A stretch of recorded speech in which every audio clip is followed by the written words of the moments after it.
progress by passing the U.S. Investment and Competition Act, also known as USICA, which the president has long championed and which he called for action on today. This bipartisan legislation puts historic funding behind unclogging our supply chains, research and development, innovation, and advanced manufacturing in every corner of America, and invest $52 billion in making more chips, something that's vital to address our supply chains and lower inflation.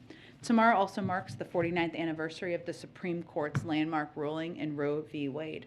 Reproductive health care has been under extreme and relentless assault ever since, especially in recent months. It has been nearly 150 days since women in Texas have been denied these constitutional rights. We're deeply committed to making sure everyone has access to care, and we will defend it with every tool we have. That includes continuing to work with Congress to pass the Women's Health Protection Act and codify this fundamental right into law. In the meantime, the administration has taken a range of important actions, from repealing the global gag rule to strengthening Title X family planning program. Today, HHS announced additional Title X grants, and there will be further announcements coming from HHS later as well. This is a moment for us to recommit to strengthening access to critical reproductive health care, defending the constitutional right established by Roe, and protecting the freedom of all people to build their own future. I know we have a short time window today. We will keep up to date on when everybody needs to gather, and I'll try to get to as many people as possible, and otherwise I'll be here in my office. Go ahead, Omar. Thank you, Jen.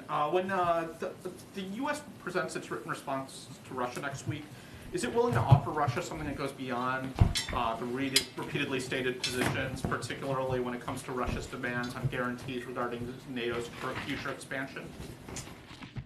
We will put in writing, as you referenced, the serious concerns that we and other allies and partners have about Russia's actions, as well as ideas for how we might actually strengthen each other's sense of security going forward. There are several steps we can take that are being discussed. All of us, Russia included, to increase transparency, to reduce risk, to advance arms control, to build trust. We're coordinating with our allies and partners, and we anticipate that Secretary Blinken and Foreign Minister Lavrov will meet again to continue discussions. And the president obviously is regularly briefed every day by his team, but I'll also be engaging with them tomorrow over the course of the weekend as well. But as Secretary Blinken said today, he made clear to Foreign Minister Lavrov that there are certain issues and fundamental principles that the United States and our partners and allies are committed to defend. And that includes those that would impede the sovereign right of the Ukrainian people to write their own future. There is no trade space for there, none. And we've said from the beginning that there are certain proposals that will not be viable. But we will, of course, be responding, as you noted, and I expect the president will continue to discuss that over the next couple of days with his team. I wanted to ask another foreign policy question. The strike in Yemen today, 70 people are dead after the Saudi-led coalition strike. National Security Advisor Sullivan immediately condemned the recent Houthi strike. What's the administration's immediate reaction to this strike? And does this prompt any reconsideration of weapons sales to Saudi Arabia? I don't have any prediction of that at this point in time. Obviously, we have a long history of a relationship with Saudi Arabia, one where we raise issues where we have significant concerns on human rights and on a range of issues, and one where we have had a long security relationship that has been in the interest of the United States. In terms of this specific strike and a reaction, obviously anytime there's a loss of life, of innocent lives, that is a tragedy, and we are mindful of that and focused on that. Obviously, you know our focus and the president's focus, which is from the very beginning, he established new interim guidance concerning the United States' use of military force and related to national security operations. That's how we operate here as the United States, which I think is reflective of his view. But certainly, the loss of life is always a tragedy. And again, if there's anything new on our relationship, I'm happy to get that from our national security team. And just one last domestic on tax season. With reduced staffing levels, less funding authorization from Congress, and IRS already tasked with distributing funds for several pandemic relief programs. Many 2020 refunds haven't been processed.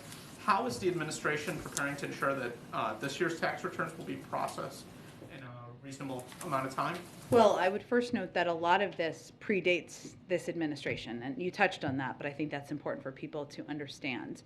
As the Treasury Department and the IRS have said, the IRS right now has an unacceptable backlog, and that customer service that people are receiving is not what the American public deserves, and the president is very mindful of that. Many of those challenges are related to the pandemic, but also due to years of underfunding from Congress. The agency has not been equipped with the resources it needs to adequately serve taxpayers in normal times, let alone during a pandemic. The president has prioritized ensuring the IRS gets $80 billion of stable multi-year funding, resources it needs to best serve the American people. As he said in his executive order in December on customer experience, the American people deserve an effective, equitable, and accountable government that meets the needs of its people. So we would call on Congress to act now to give the IRS the funding it needs to meet its goal. But again, in terms of addressing the backlog, it's going to take some work, it's going to take some time, and I think people need to understand that they need funding, but there's a long history here that's led to this moment. Go ahead. Thank you, Jen.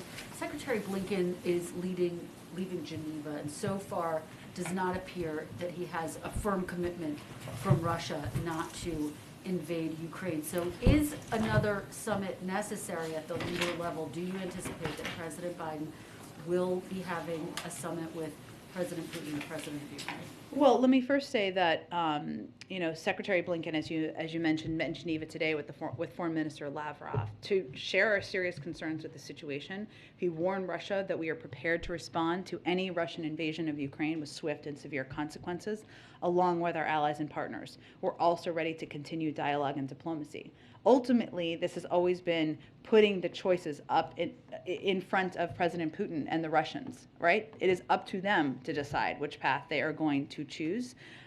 Secretary Blinken also conveyed we didn't expect any breakthroughs to happen today, but we are on a clearer path in terms of understanding each other's concerns.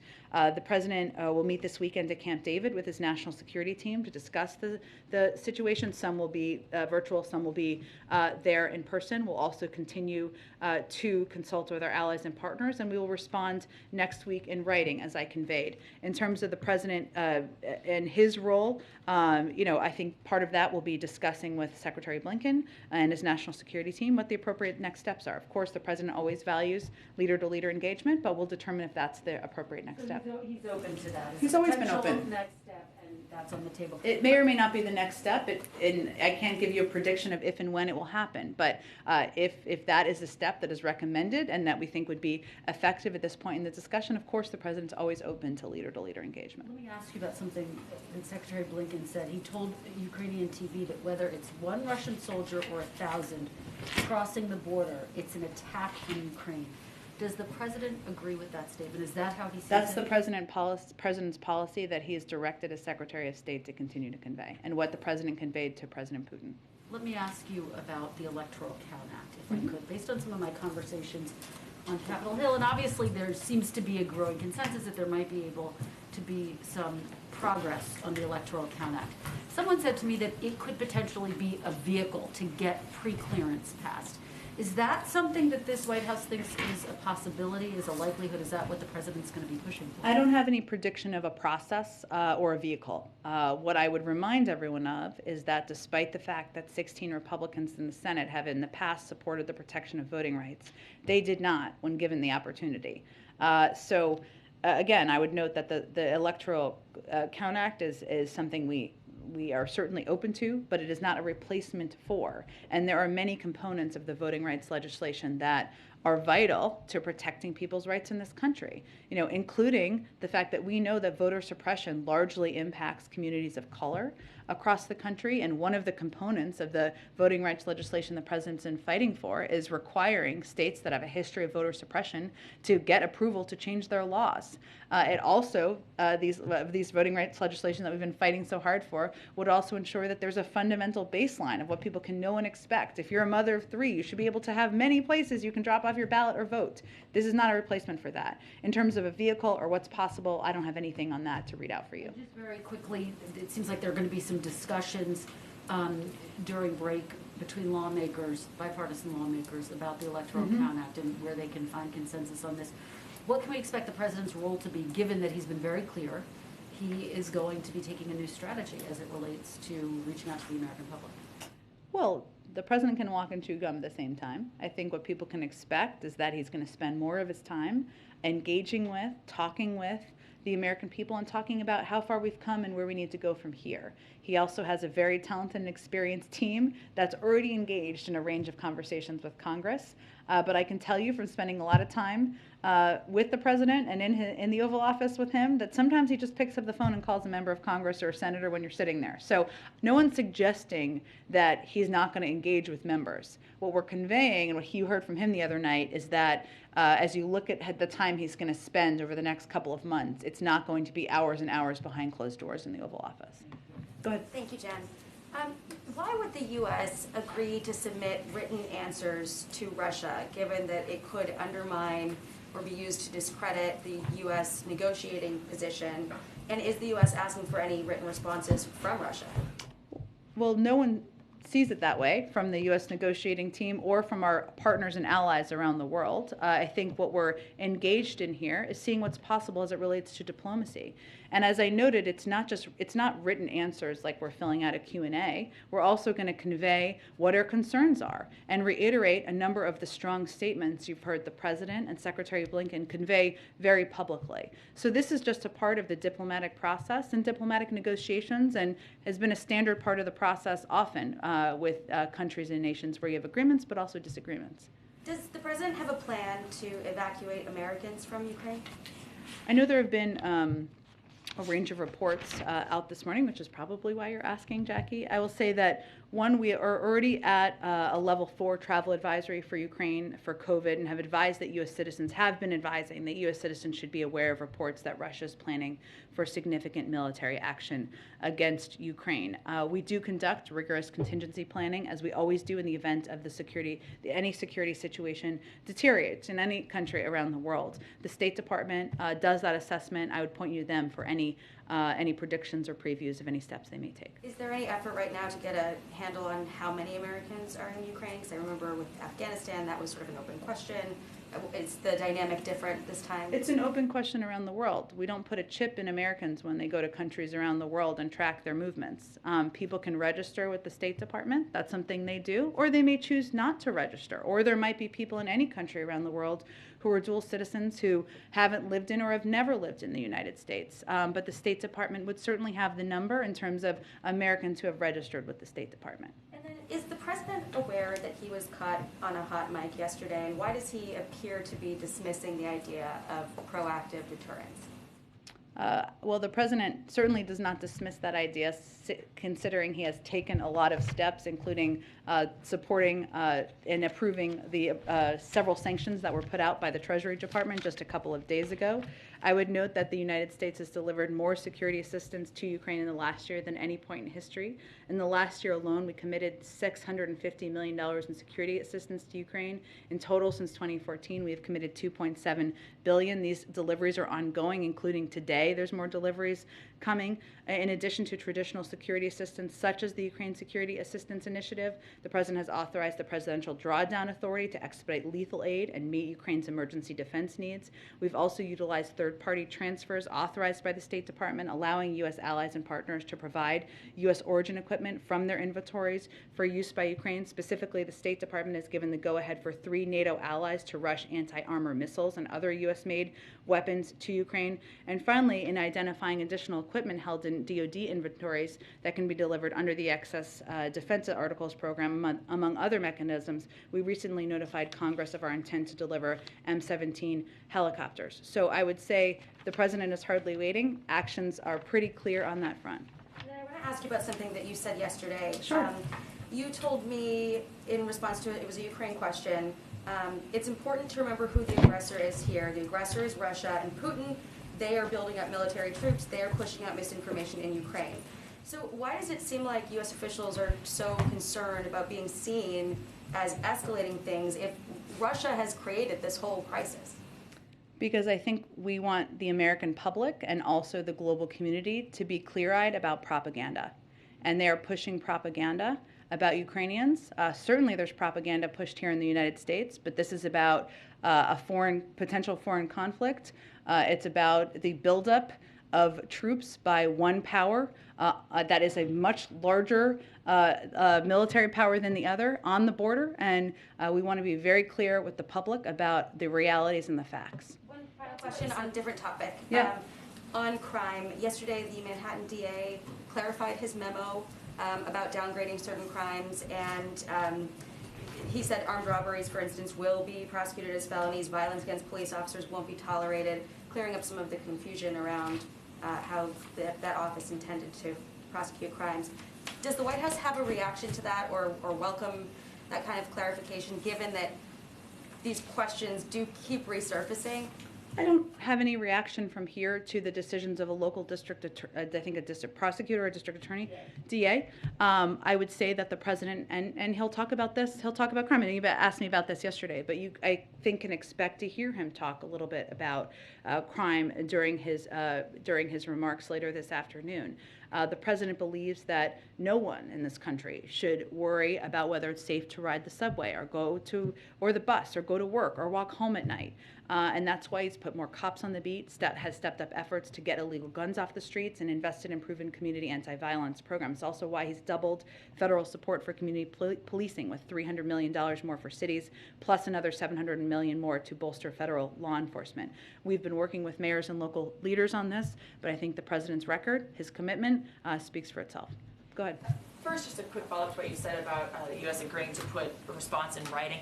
Are you saying that the world should not view that as the United States making a concession to Russia? I think you should see what it has to say, but it's part of a negotiation. We've been very clear about what we are not negotiating on, which is the sovereignty of Ukraine, which is this question that is continuously raised about Ukraine's right to pursue joining NATO. That's up to NATO countries to make that decision. And you've heard the president, Tony Blinken, and others say time after time that we are not making any decisions about Ukraine without Ukraine, no decisions about Europe without Europe. But negotiating takes many forms. It takes forms where you're in person. It takes forms where there's an exchange of written materials. That's pretty standard and has been in diplomacy for decades.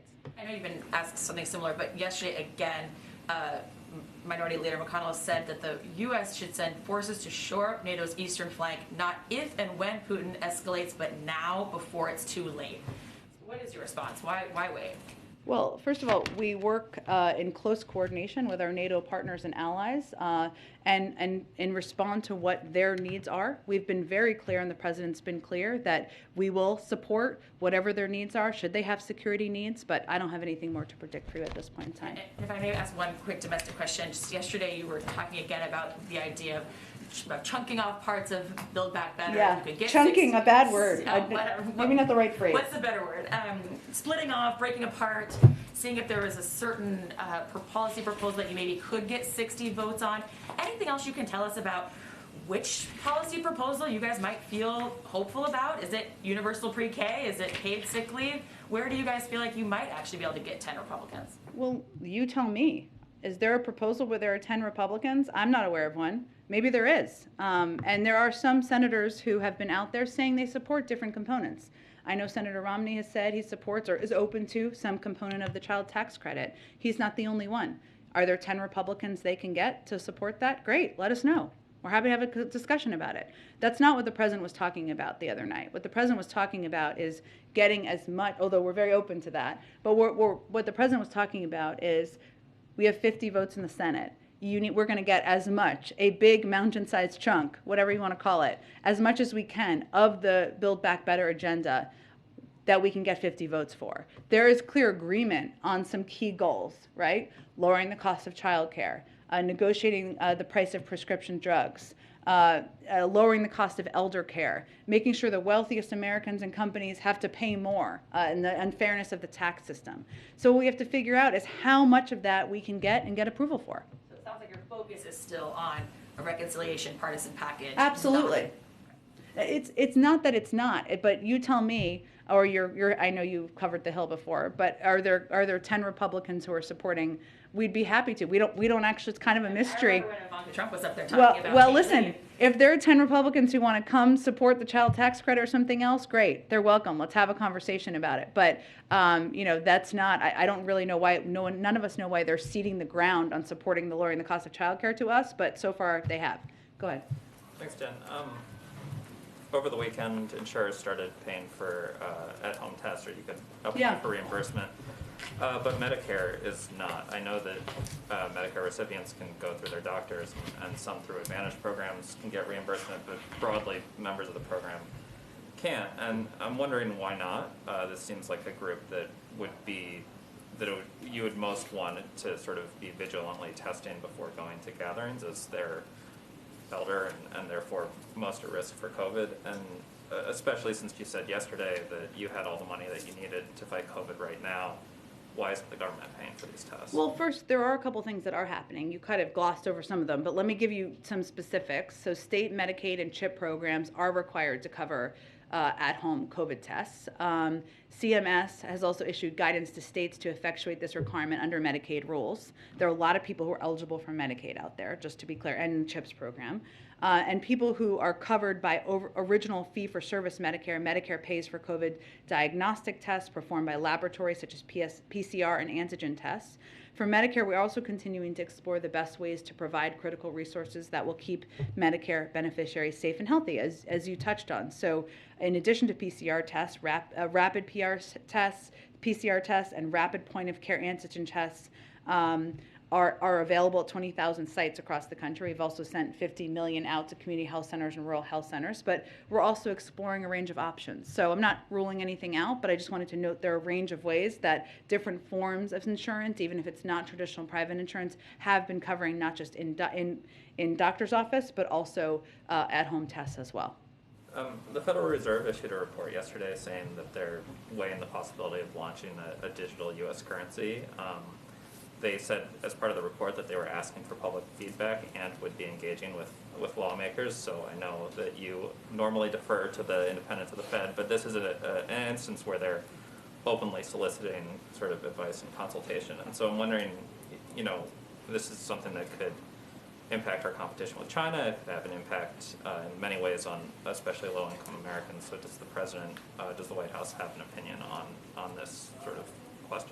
I think it's unlikely we'll weigh in from here, as much as they've asked for public comment, but I can certainly check with our economic team and see.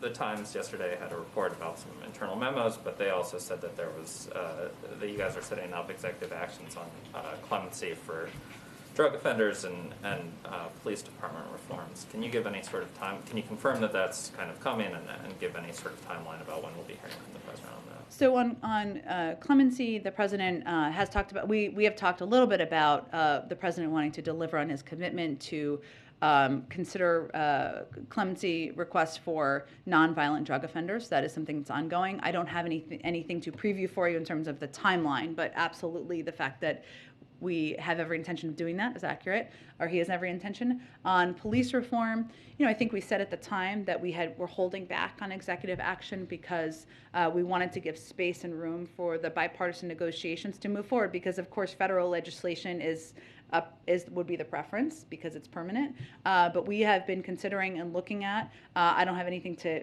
predict for you in terms of the timing, but we have been and are looking at that through the policy teams. Go ahead. Thanks, Jen. The president on Wednesday, when he was talking about keeping schools open, referenced the tens of billions of dollars that were sent out in the COVID rescue plan. And he said that quote, not every district has used it as well as it should be used. What states or school districts is he referring to there? Because he's talked about this now twice in the last couple of weeks. Sure. Well, thank you for that first, because it's freezing in here, I think, as everyone can confirm. But I would say, Karen, so one, what people should understand first is 98% of schools are open currently. It fluctuates a little bit, but 98% as of today. School districts, for the most part, are spending federal relief funding by and large across the country. Part of what the president's message he wanted to hammer home when he spoke the other night, and as you said, he's talked about this a little bit, is to spend the money right now for any school that has some left, or maybe some haven't spent all of it, and I'll get to that in a moment. And it's important for any of these school districts to know that different school districts spend it in different ways. So in DeKalb County in Georgia and Desert Sands in California, they're investing in safety measures like ventilation. Cut Bank School District in Montana are increasing pay and providing bonuses to help retain educators and staff. There's lots of ways to use it and spend it for those who haven't done it. But we're continuing to exert pressure anywhere that hasn't.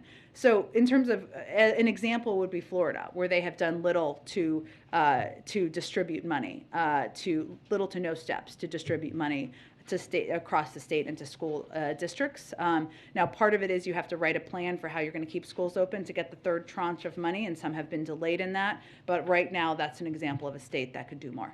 You just said, we're exerting pressure. How is the White House, obviously this money goes out to states. Yeah. But how is the White House exerting pressure? The How are Department of they Education is really the primary conduit here, but they have been working and continuously in touch with school districts and states across the country from the beginning. And is there a way, from the Department of Education perspective, to have a public accounting so Americans can see where that money is going toward, the taxpayer money?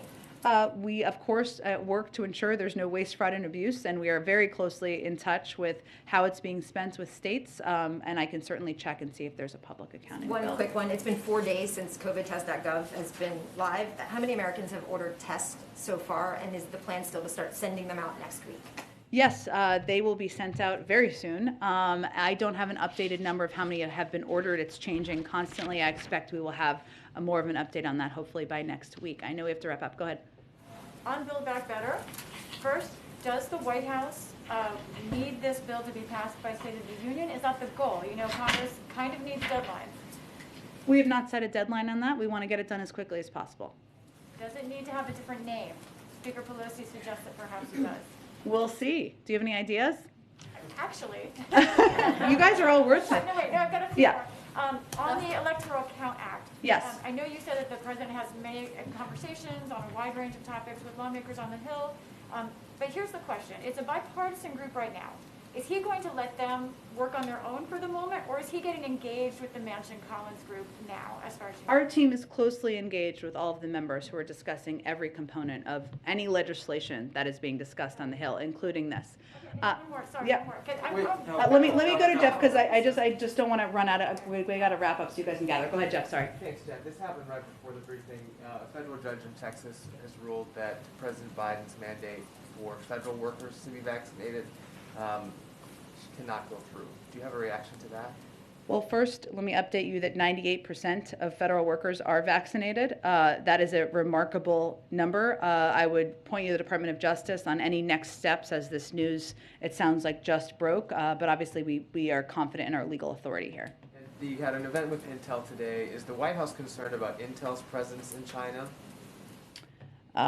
We have obviously spoken about concerns we have had. I'm not familiar with all of the specifics of their engagement in China, so I'd have to check with our team. We have not held back, I should say, if we have concerns about engagement in parts of the country where there are human rights abuses.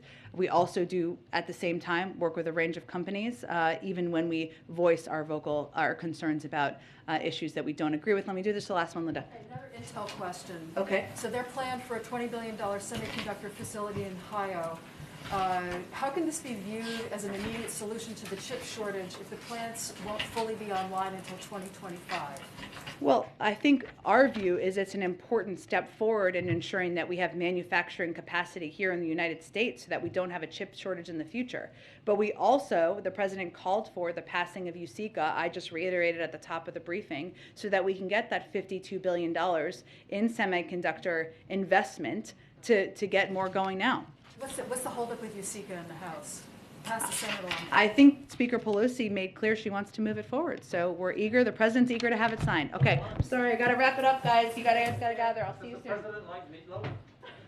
I don't, what's the phrase? I would do anything for love? Is that part of it? Yeah, that's right. He might say that. I think you probably would.